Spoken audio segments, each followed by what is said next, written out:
Do you keep feeding somebody's child somewhere?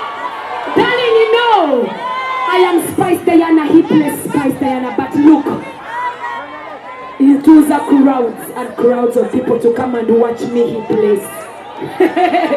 So, as a matter example, omuntu natakugamba nganti no tuyina choli.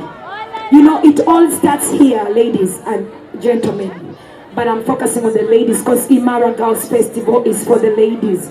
Okubazamu amani. Emyaka gye mulimu as women, as girls, it is where you go wrong with your own decisions. Okay? So whatever decision you make right now determines your future. And your future is not far away from you right now. It can be tomorrow. You might think you have all the time now. Darling, there is no time. Just yesterday I was 20. Yesterday I was 25. Today I'm some years I cannot even talk about. Yeah? That's how fast time runs, okay? But you're comfortable to say in the morning right now, but time educa speed. Make something for yourself when the time is still on your side, okay? Think of something that you can do. To do something. Start now. Start small. You all mattered the Spice Diana when I was actually 18 years old, okay? My first song, I was hustling somewhere so hard. Ngase high school. Osanula, I was in my high school. I was in senior 5. Many of you were dancing to my song, but I was sitting my. But I'm just telling you because I want you to believe that you can also make it, okay? We are women, but you can be better than me. You can be something. As a teenager, 18 years old, got into the fame 18 and 19 years old, and I'm fucking here, girl. I'm winning. You're gonna win too, and even more, much better. All right? So if you're saying you're gonna winning, let me see hand up in the air. If you think Spice Diana made it, and every artist go gomba here, your artist, over iPhone, over Nokia, go gomba.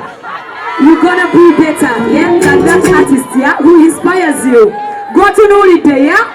So look at your artist. Okay, if Spice is there, if Irene Tane is there, if Cindy is there, if Shiva is there, if Karakasita is there, I can also be there, all right? I love you, so let's continue. Yes.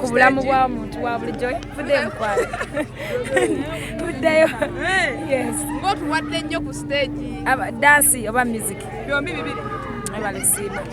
Tutandikira unadala kuchibadde ku stage otuse ku stage n'ogamba oyina ennyumba seemu sibiri okugalwenjira olilandire. Of course abaana abo omukolo gw'abaana abawala kubazzaamu maanyi omanyi emyaka gye as being a teen oli emyaka gya 16 17 18 abaana decisions bakola olumu ze zibalemesa nga bakuze kati olina obbazzaamu amaanyi nange natandikira gye batandikira nga ndi mu ssomero nga kamanyi obulamu bw'okupambana era mukama antaddeko omukisa. I'm somebody, I'm Spice Diana.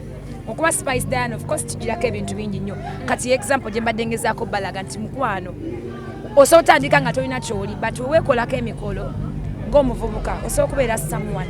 Mulimu abamawulire abamu abagambye singa akatuddiramu wali esooka okabaddiremu mu kamera mujja kukwataako ke njogeddeke mujja okutwalayo gye mwagala okukatwala ku byonna akaliwa kanene okogambye mbuno oli biliyoniya.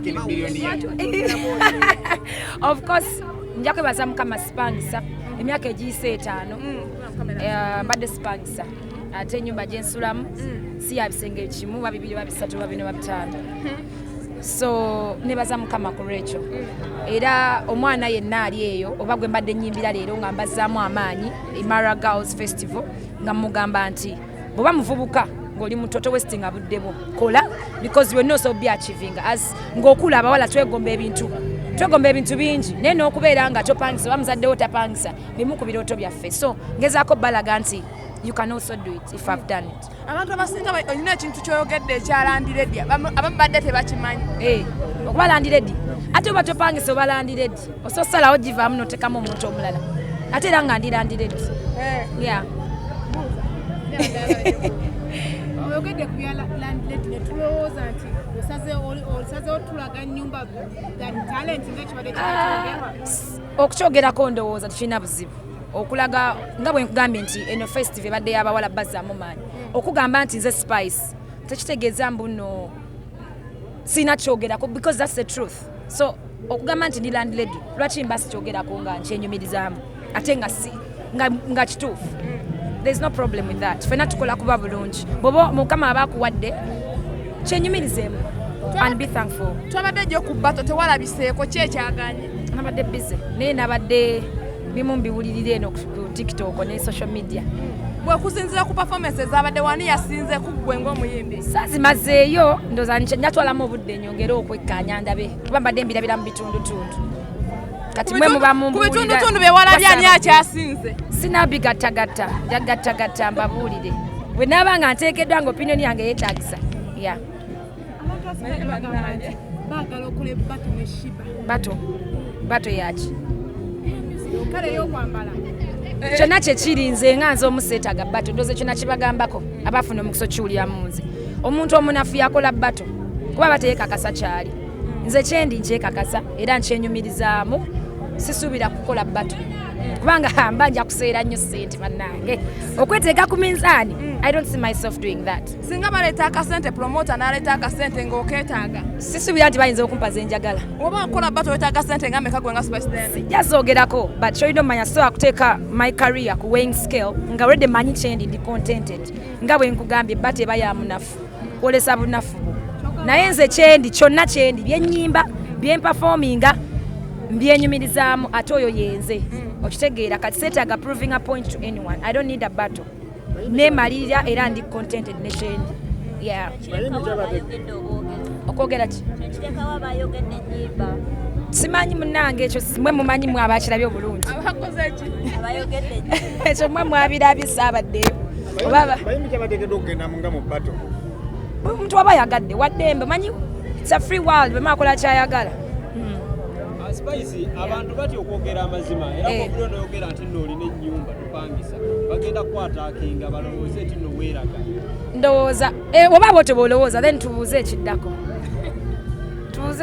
njogera ku ba social media influence anti oba olaba nkugambye nze for me it is not something big naye we mba nina gwe nnyinnyonnyola omuzaamu amaanyi sobola omugamba nti yonna gye nvudde nankulabye mukazi gwo naye mba nga I'm here you can also do it sikikola mukweraga. I'm proud of it and where I've come from. That's the reason watching kyogerako omunamawulire ono asobola okeera enkya ne mugamba mukwano keep pushing in whatever you're doing. Osoberanga nga okolera ku YouTube n'okeera TV emu ne airinga nobeera nga naawe you're up there so ozaamu omuntu amanyi omulaga era yigira ku muntu ng'alina kye yeekoleddewo tebakulimba nga mbw'oyigira ku muntu nga talina kyali. That's my journey. I've been inspiring so many young people bandabanga kyo nga example oba nkunyonnyola entya nzize nga Spice nga ndi teenager kati teenager okubanga atuuse waali tukola be tukola nga tomanyi nti mukama anakwatako you get somewhere so woba okifunye kikozesa okubuulira omulala nti you can also make it mukwano tudde ku kirala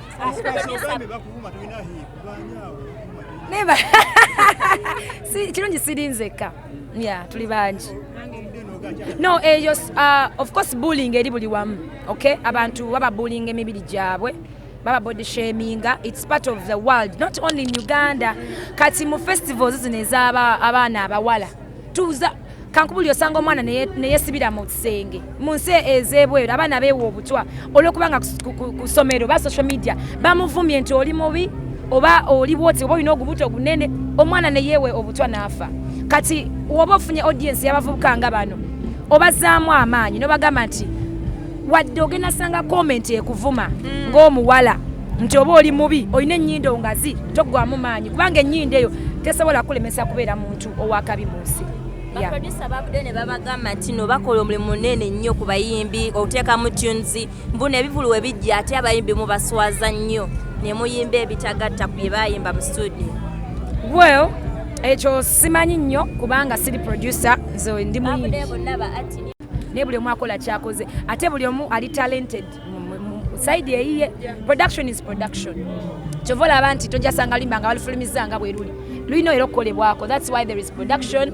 Kyova olaba nti ebyo byonna technology ebamuleeta akozesebwe era alina kukozesebwa bwatyo.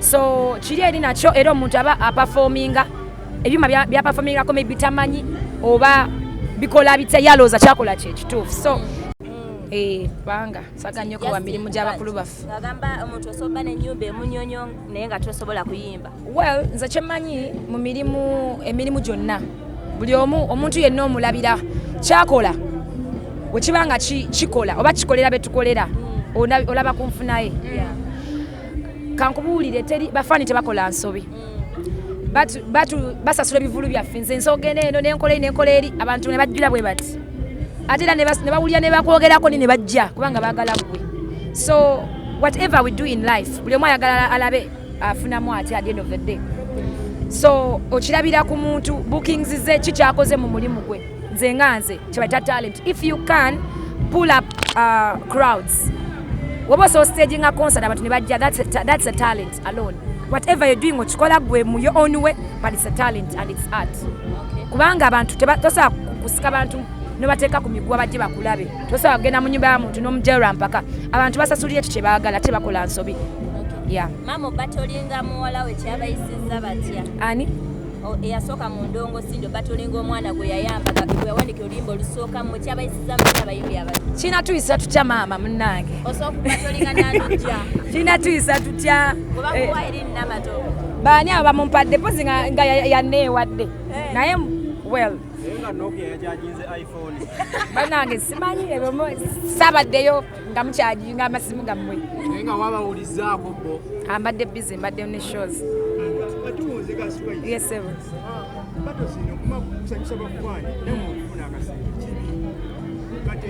anti buli omu alina bwakifuna mamma kitegeera eri akifuna obi eri akifuna obulungi but at the end of the day kyekyo kyenkugambye nti bafaani basasulira kibanyumira era bwolaba omuntu nga azze n'asasula bato aba agenze kulaba kimunyumira ate eno entertainment muntu kunyumirwa so era bwolaba flop manya omuntu tayagadde kugenda kuba tasubirayo kunyumirwa naye wajja mu show manya azze kulaba kimunyumira yeah thank you so much